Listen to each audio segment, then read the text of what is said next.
So you've already done your lifestyle preview visit, or you're thinking about going down and buying a home and you want to rent for a little while. Well, that's what I just started doing. And I'll tell you what, my eyes got opened as I investigated everything. And that's what we're going to talk about, because by the time I got done with this, I had realized for almost the exact same home, there was about $1,000 difference. Let's get started.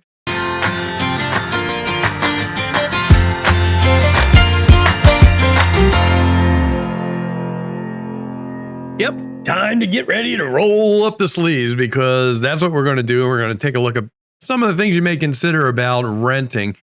Now, as most of you know, the people that have subscribed and you haven't subscribed, please go ahead and subscribe. And most of all, go ahead and hit the like button.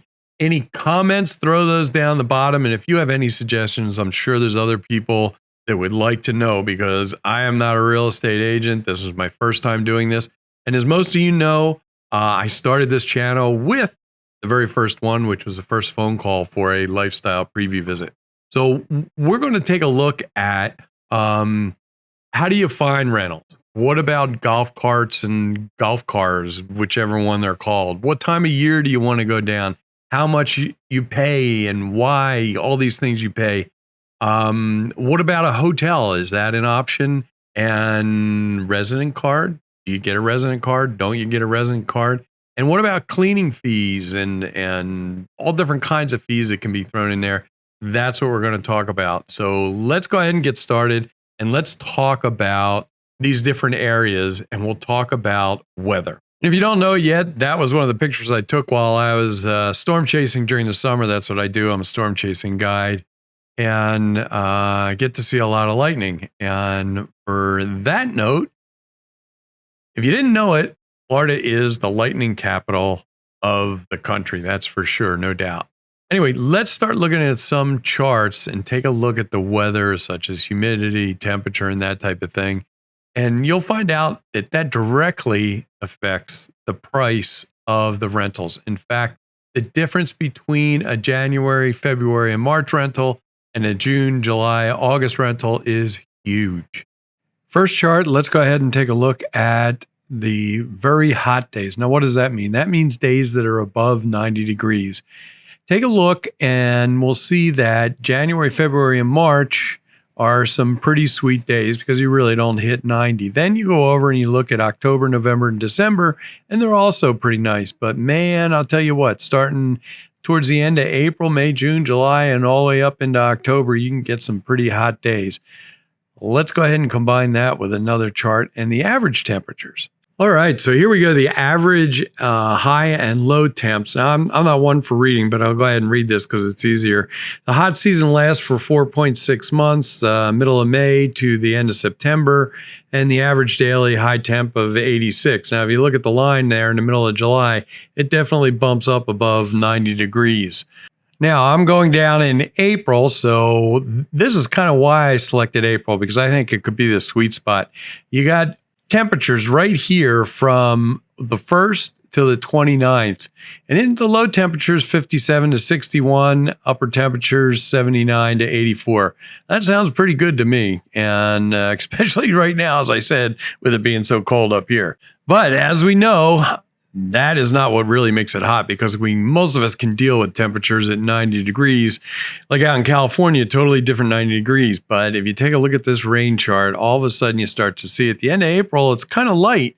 But as May kicks in and you work your way into August, it's when you really start hitting 70% rain days. And you combine that with the heat and you get this chart. And here it comes, the humidity. And if you take a look at this chart, right from about the middle of May to the middle of October, this chart says that the humidity is oppressive. And actually, July and August and part of September, it's downright miserable. Now, I chose April, and this is the chart that you actually come up with. So take a look at April 1 to April 30th. It looks pretty clean, although it starts to kick in with some of those ugly colors, but I'm hoping it'll be okay. Now, here's what we all concern ourselves with, the amount of rent. You combine that with the weather charts that we just looked at. Now, I grabbed this chart off of Inside the Bubble, a whole slew of information in that book. I highly suggest you go ahead and grab it. I'll put the link down below and take a look at these rents. Man, you go from January, February, and March from the 4,000s. April, where I'm going, it drops off about 1,000. May, another 1,000.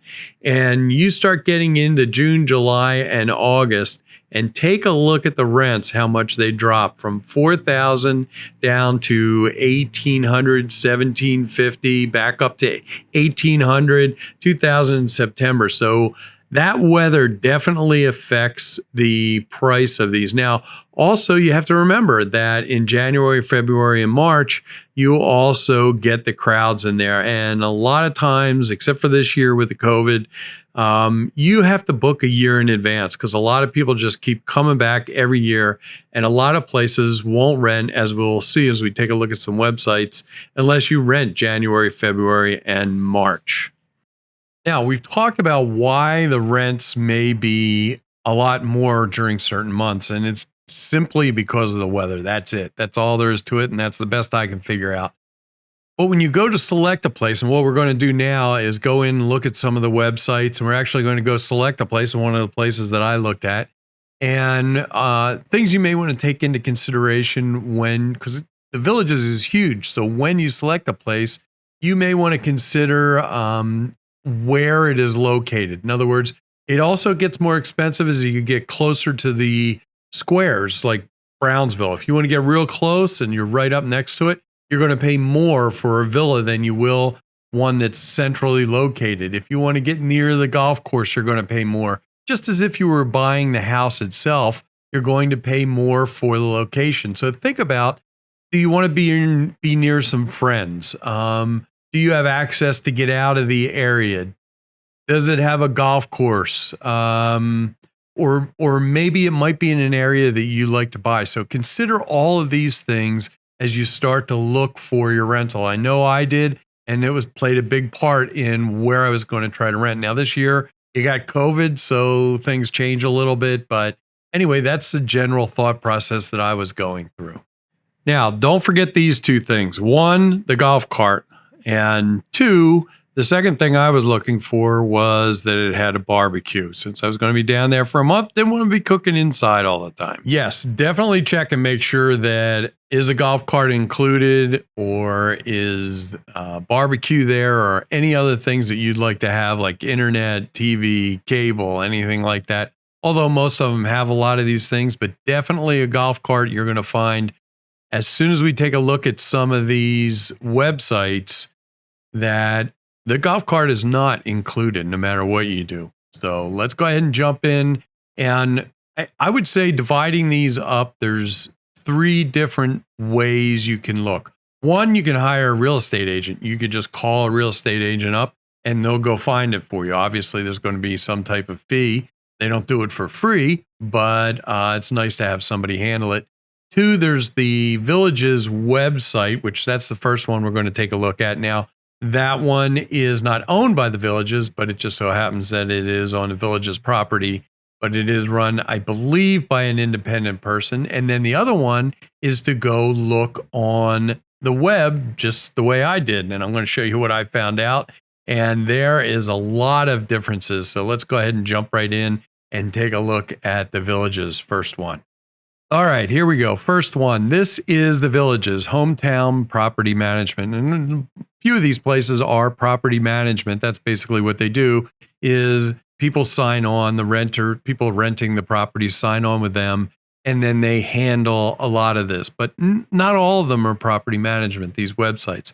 So I will say that this, I hate to say this because I just don't think these guys have their game together. Now, this is my personal opinion, okay? I am not a real estate agent. I'm not judging. I am just saying, for me, this was very hard to use, and I'll explain why. I'll show you. Go ahead and go down here.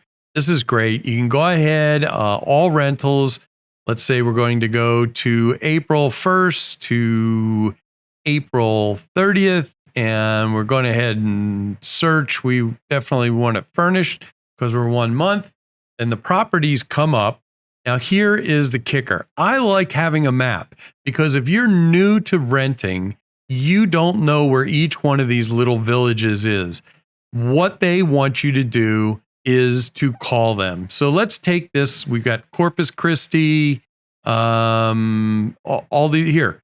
We know where Village of Collier is. All right. It was built in 2013, and you can contact them. They tell you the model number. Now, if you want to know what the price is, you got to click View Listing. It's going to show you the listing, and you're going to look through this whole area. Now, the thing is, let me explain something really quick.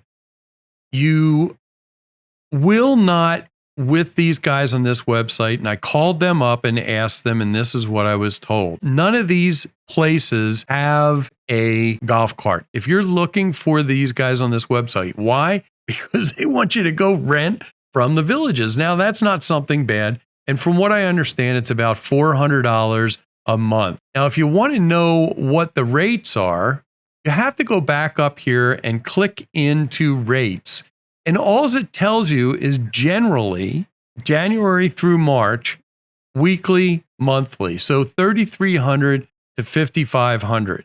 The rental I'm looking for is in the spring. So you really don't know exactly how much it is. You know that it's going to be from $1,800 to $3,000. Well, that's a big amount. And you also don't know exactly where it is. You need to call them up, and then they need to go through each one of them with you and then send back an email, which I got. So that's basically their setup. Now, the great thing about it is they are located right on site. So you can deal with them as a property management, and you know that they're going to handle all of your problems. But just a little bit of a problem trying to figure out where it is, and you can't browse through and get the price information. Number 2, VRBO. Let me say something really quick about the golf cart thing. You need to check, especially if you're January, February, and March. If you go on to the website for the village's cart rental, you'll find out January, February, and March, they are out of golf carts. They won't even take a reservation for a golf cart. So you're kind of going in there blind. And this is during a year with COVID. So I can imagine how crowded January, February, and March would be. So all of a sudden, a golf cart becomes pretty important. Now, there are outside golf cart rentals, and we can talk about that in a little bit. But let's jump on to the second one, VRBO, which are rentals put on here by individual people. Now, there is a certain amount of security with this. They do check out the people that are doing the rentals, and trust me, they charge you for it. But there is the Villages Florida up here. So let's go check in. Now, you notice right away what's on here, a map. You can tell where all of these places are. This is great. So check in. Let's go ahead and try my April 1 to check out April 30th. Now, all of a sudden, the map changes. And let's say I want to go down into that Collier area. See how easy this is? Now we're right in that Brownsville area. We can see all of the places right here. Take a look, and you can bring up wonderful 4.9. It's got good ratings by 7 people.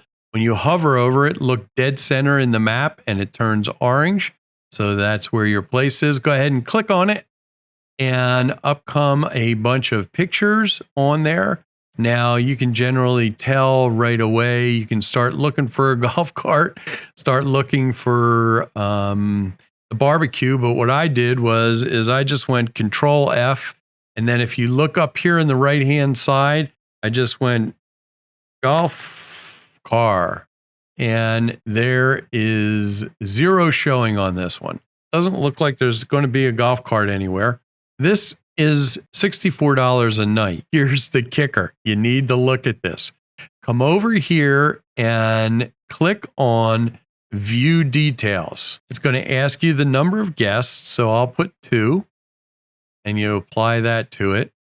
And all of a sudden, that jumps from 2,332. You have owner's fees, which are $50 for the administrative fee. You have a cleaning fee of $200. This is the service fee. Remember I said about security where they do their little happy investigations. and you've got a tax. It brings it up to 2,461. So that sounds great, but don't forget, we do not have a golf cart. So add a golf cart on top of that, and you are up around 2,900. That is VRBO. The thing I like about them, it's a lot more out in the open. They do a little bit of security, and you kind of have a go between the two. And a lot of information is on there. You can contact people directly. Usually it's the property manager. Let's go ahead and jump on to the next one really quick. Now, wait, before we jump on, don't forget at the end of this, when I go through this, I'm going to show you the difference in prices on a house almost like this, depending on what website you use. Next up, and not least, and I'm going to start going through these pretty quick simply because there's no sense in dragging this on, but you kind of get the idea. So the next one I have here is Villagers Homes for Rent. And this is actually where there's not a property manager, where the people that own the property, who will be your landlord, actually rent out the property themselves, and they put the ads on here. So let's take a quick look at this. This doesn't have the traditional map like VRBO, so it's not quite as easy to look at. But if you go up here in the top dead center, you can look, and there's actually a map in there, and it tells you where each one of the villages is. You can go to deals and cancellations and new rentals, but we're just going to go to search rentals. You can go ahead and pick out your time. Like here on the left is April, and we want to go up here to the village of Collier. We'll find these places. So let's take this property because I have looked at this already, and usually you'll see a lot of times if the landlord is smart, they'll go ahead and put a actual picture of the golf cart like you see here. But the big thing is you can look on here and see it says April 21 is available and the price is $2,800. And on here you can search and see about different things. Now, everything on these sites is different. They'll tell you right up front. And what's unique about this one is they say is a $100 cleaning fee because they do the cleaning themselves. They live an hour away, and they may even refund it. So that's a great site. Next up, Our Village Rental. Now, this is another one of the sites where they are for rent by the owner themselves. So you'll see notes in there from the actual owners of the home. We need to do the date. And I could swear that on some of these, I see the same house on certain ones. So you may want to go back and check. Just click on it, and basically that's it. Jump over to the next one. I guess you pronounce this Couture or Properties, which is a property management company themselves. You can go ahead and click on this. It'll tell you a little bit about the information about it. But this seems to be a little more smaller, personal. And I think they take care of a lot of things for you. And there's also ERA, which is real estate management. Basically the same thing here. The map's a little bit harder to use here. That's kind of like the weird thing. You got to do this and then click on it to keep going down into it. But that's about it. Cover a few more things and also go over a rental comparison really quick. Now, if you're somebody that has some information on other places or other ways to rent, please put those down below in the comments. Really appreciate it. And so will some other people. Also, if you're looking at renting possibly one of the hotels, either Sumter or the new spa, you can do that. The thing is there's no cart. So you can rent a cart though from either the village's carts, or you can actually go off and there's a couple of places that surround that'll actually bring a cart to you. The only thing is you don't get the privileges of the living. You don't get a resident card if you're there. You can't do that. But here's the thing. If you rent from one of these folks, either VRBO or any of the other rental places, you can pay $50 and have their resident card transferred over to you, which will give you all the rights of a resident for that time period. So that's something to keep in mind. All right, so here you go. Here is we're going to compare these two things, almost the exact same rentals, one on VRBO and one on another site. And let's see what the difference is. If you take a look at this, it's about $3,300 for the rental. Now we jump over to the actual breakdown, and this is what you get. Now take a look at the breakdown and you add in 190 for the tax and you're up to basically $3,500. Now let's jump over to almost the exact same house. Now I know there's differences in different homes, but these are both in the same village of Collier and they're the same size homes. The only difference is the other listing had no golf cart. So you have to go out and rent one. So that's $400 plus a little bit of tax and stuff like that. So basically you're almost at $3,900 by the time you're done. Here is almost the same house that is up for rent on Villagers Homes for Rent. But notice this comes with a golf cart and it also doesn't have some of the other fees. So that $2,700 versus $2,600 ends up being almost $1,000 in the end. So that's some of the things you have to look for and how they can change the actual rental really quick. All right, you may have noticed I changed because this thing got long enough. I got so involved in it that I actually had to go to the next day. So I went back and shaved and all the rest of that stuff. But here's the thing. There's a few things I want to mention because there's a couple of gotchas. One, if you've been on a lifestyle preview visit, you've already been down there. You can go on a longer one, I think up to 28 days, and they will put you in a different spot than you were before at this time. Like I think now it's down in DeLuna if you stayed up near Brownwood before. And there's a couple other things too. Check on some of these listings about credit card fees because some of them will charge you credit card fees, usually 2.5%, I think, maybe 3.5% if it's American Express. There's also a note that I noticed in the Village's rental site. It says that they reserve the right to change your rental spot as they deem fit. I'm not sure how often that happens. You may want to ask them about that and see what that statement's all about if you decide to go through them. And also, these are just monthly prices. So if you're renting for a longer period of time or an unfurnished house, it's obviously going to be a lot different and it's a lot cheaper each month. So that's about it. Also, once again, if you're renting from somebody that's a landlord, and you're not going through a property management company, if it's a rent by owner type thing, make sure you take a look and see if they are close by because you want to make sure that if there's a problem, they don't live in Australia or Canada or you won't be able to get a hold of them. You want to make sure that if there's some kind of problem while you're renting, that it can be taken care of, especially if you have a golf cart there. Try to get the maintenance number or whatever that if something happens to the golf cart that you can call about that. And that's about all I have. Please do me a big favor. And if you would, if you found some of this helpful, it helps us a lot with these and gets them out to other people. If you subscribe, it's not that hard. Hit the bell that you want to be notified of all. And if not that, at least bump down and hit the thumbs up like button. I really appreciate that. Anyway, if you have other things that people could benefit from, please put them down in the comments. I'm sure I've missed some things because, like I said, this is my first time doing this. I'm just regurgitating all the things out that I've found out so far, and I really hope it helps you out. Thank you so much for subscribing and continuing on this journey, and go back and watch one of the first ones if you haven't so you understand what's going on. Thank you so much. I'm Rusty Nelson, and I'll either see you on another video or I will see you down in the Villages.